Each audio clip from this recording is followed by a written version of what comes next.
Sampurasun wargi-wargi Sunda sadayana tepang dangu deui sareng simkuring Kang Hamdan dina neraskeun jejer cariyos kasarung kaliang maung.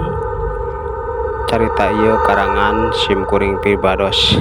Mangganya wargi-wargi Sunda sadayana sateu acan simkuring neraskeun hancana caprukna kitunya wargi-wargi Sunda sadayana. Nu penting mah ceplak hiburan di channel tekeng hilapnya subscribe mangga supados dongeng nama jeung carita-carita ngacaplakna leuwih gacor deui kitunya lah kurang hiburan di ieu channel. Mangga supados teu nyangkolong kana maktos urang kawitanan.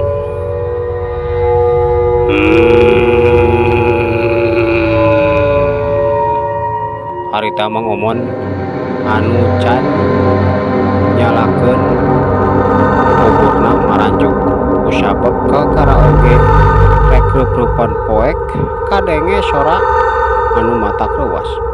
Anjir, naon eta? Ngagerem kitu keur modal kitu nya.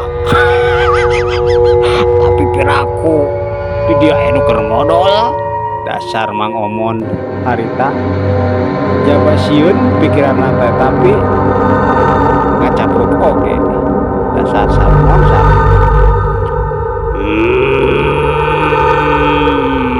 Manusia rek naon anika manusia.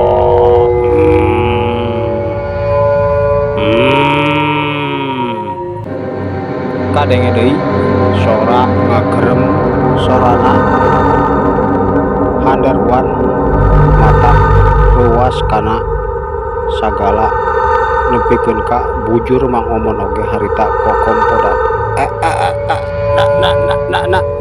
Naon eta? Modal lain sia. Aing mah aya bae. Kakarage oge leumpang sae nu kitu. Naon eta? Naon? Saha deka? Wawanianan ngarerowasan kuring keur bokol naon sia teh? Cek Mang Omon tetep bae kalah ngacapruk sanajan sieun balaba belebeb tapi ngomongna teh beuki edan eling sagala disebutan teuing bakat ku sieun teuing ngadadak tarimbul pipikiran teu pararugu ngajadikeun sagala dikaluarkeun sakainget. Manusia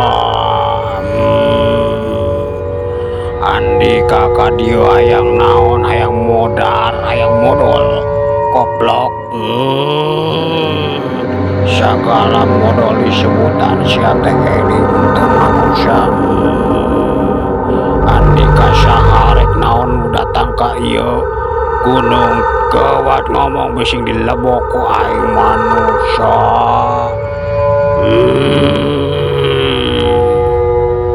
Harita Mang Omon geus ngadenge gegerem kawas kitu deui beuki handarwan malah kadenge rek dihakan mendadak langsung sukuna teh ngageter leuleus ka cida akhirna mah ngagepruk kawas ngabubutkeun maneh ngajoprak diuk teu bisa daya deui. Ampun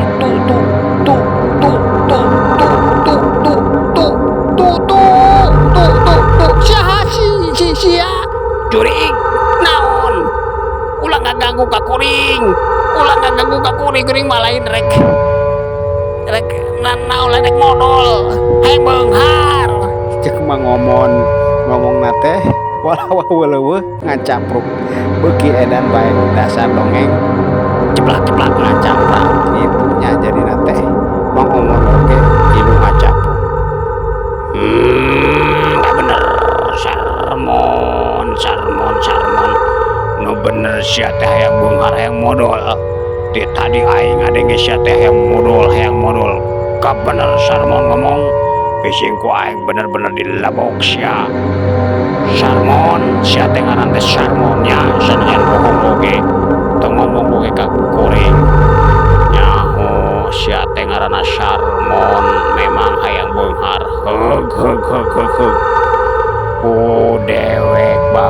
ditungguan di luhur kera mangkat Sarmon ulah kalah kokonco dan kawas gitu kawas rek modar bae Sarmon hayang beunghar atau hayang modar atau rek modal bener sia teh Sarmon ceuk eta sora matak ruas kana sagala benar kuring kuring sar omon kuring omon hayang beunghar curig tasya teh naon curig naon sia teh ulang hakan aing mah teu hayang modal hayang teh beunghar cek Mang Omon beuki ngaroroncot ngomongna ge walah geuleuh keneh wae beuki teh edan beuki edan eling Sarmon hayang beunghar mah gerah hidit lempang teruskeun Sarmon ulah ngecedok bae dirinya bisi dilebok ku nu botak sia enet urang ku dewek ditungguan di luhur Sarmon sanggeus kitu mah teu kadenge deui sora anu matak reuas didenge ku Mang Omon. Mang Omon oge reng hapranjuk ngatur pang napasana kusabab karasa asa berat saenggeus ngadenge sora anu matak reuas kacida bari jeung ngadenge rek dihakan sagala atuh waktu harita saenggeus teu kadenge oge bujurna teh prat-pret-prot ngemprut modal kusabab bakat ku sieun meureunan aduh ieu bujur nanaonan sia teh pada aing teh geus ngomong teu hayang modal kalah modal anjir dasar tapi eta Mbah atawa naonnya anjir botak ruas kacida kakara ngadenge sorana ge ripu ka aing ceuk Mang Omon bari ngusap beungeutna sababaraha kali ngatur napasna supaya bisa tenang deui bener-bener kakara nepi ka dieu oge anjir kawas kieu geuning kaayanana teruskeun atawa ulahnya lamun diteruskeun aing bising dilebok teh heuh dilebok naonnya tapi eta naon sora naon nikah cida matak reuasna ka aing karasana edan ceuk Mang Omon bari nyabakan saku kampretna neangan paneker kusabab geus poe kacida mebleng teu kaciri nanaon manehna rek nyalakeun obor anu geus disiapkeun tilu beungkeut rek dinyalakeun ku manehna teh kusabab teu kaciri nanaon palapahan ka mana oge beureunan hese lamun teu lewat nyalakeun obor aya bae teh di mana deui korek aduh kacida teuing ripuh anjir aing lamun teu hayang beunghar mah aing teu hayang teuing kieuan ceuk Mang Omon bari terus neangan korek atawa paneker akhirna mah kapanggih oge kumanehna teh paneker jipo kecrek kumanehna teh disalakeun akhirna mah hurung oge sanajan meureun sababaraha kali kakara bisa nyala kusabab minyakna geus erek garing padahal mah tara dipake kumanehna teh tapi ngadadak harita mah sagala raripu meureunna gogoda keur manehna ayeuna mah kumaha engke teuing leuwih hade heueuh teruskeun modar tapi tadi jurig naonnya ngalebok sagalana heueuh aing teh dilebok poho bener omongan si Mamang warung jeung pamajikana nyebutkeun jalma nu asup ka ieu leuweung tara baralik deui waduh boa aing ge bakal kitu anjir ieu kudu kumaha nya ayeuna balik deui atawa teruskeun ceuk Mang Omon akhirna mah mendag mayong deui bae padahal tadi geus sumanget rek neruskeun lalampahan Sarmon sia hayang salamot atau hayang modar, hayang salamot hayang modar Sarmon, kabener paniatan teh Sarmon. Ulang adenge cek jelma atau cek batur, lamun aya nu teu balik deui berarti eta jelma teh teu bener niatna Sarmon. Tapi lamun andika hayang bener beunghar asal daek nadunan sagala syaratna engke andika bakal beunghar Sarmon irit ya gawat. Lamun hayang beunghar, lamun hayang modar geura balik deui jor, tapi ulah ngaharepeun andika bisa kaluar ti ieu gunung Sarmon.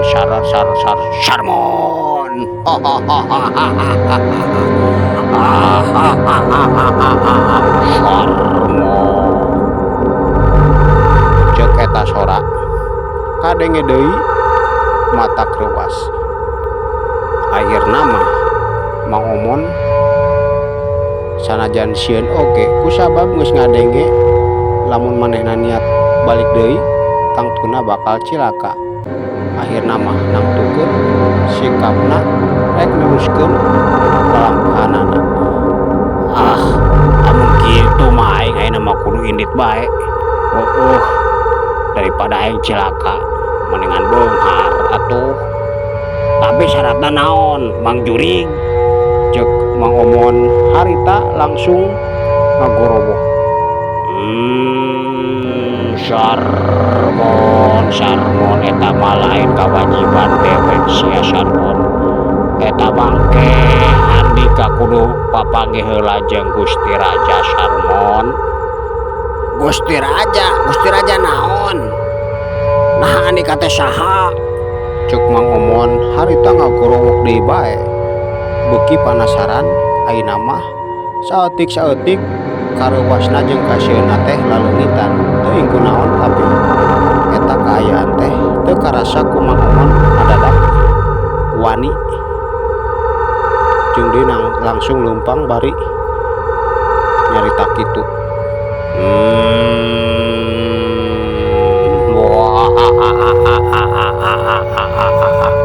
Andika ulah roba omong Sarmon, indit bae nepikeun ka tempat anu ku andika rek didatangan. Didinya andika engke bakal nyaho saha raja kaula deuleu Sarmon. Kaula ngan saukur abdi dalam kerajaan anu aya di dieu Sarmon andika teh geus asup ka wilayah karajaan kaula Sarmon. Gawat geurah ini katereh ulah loba omong Sarmon andika bisi cilaka Sarmon mukoha. Geus kitu mah teu kadenge deui sorana naon sanajan Mang Omon terus-terusan gogorowokan nanyakeun hayang jentrek, tapi geus eueuh nu nembalan deui saperti tadi. Aing kalah beuki penasaran ayeuna mah heueuh. Aing kudu nepi ka eta tempat hayang nyaho raja naon nya. Lamun bener papanggih jeung raja, wah bener loba duit, loba emas buran heueuh aing bisa menta. Kuat aing kudu nepi ka panjarahan, tapi bener teu jalan ayeuna nya. Hampir aku lamun salah meureunan tadi si punggawa meureunan nyaritakeun salah lompat bener ieu. Ceuk Mang Omon bari neruskeun lalampahan. Terus mapai jalan anu rarumpil tapi aneh dina waktu harita kacida gampangna keur Mang Omon, padahal lamun ceuk syariat mah matak hararese lelumpangan di tempat anu kararitu, tapi keur manehna ngadadak kacida gampangna leumpangna teh. Ayeuna urang tinggalkeun kaayaan Mang Omon anu rek maksakeun hayang geura nepi ka panjarahan anu aya di eta gunung. Kiwari urang malikan deui ka lembur Cipuyal. Bieni jeung anakna harita keur ngaharuleng. Si Ucil ditata dina nanyakeun nanyakeun kaayaan bapana dina peuting harita keur di mana. Ma,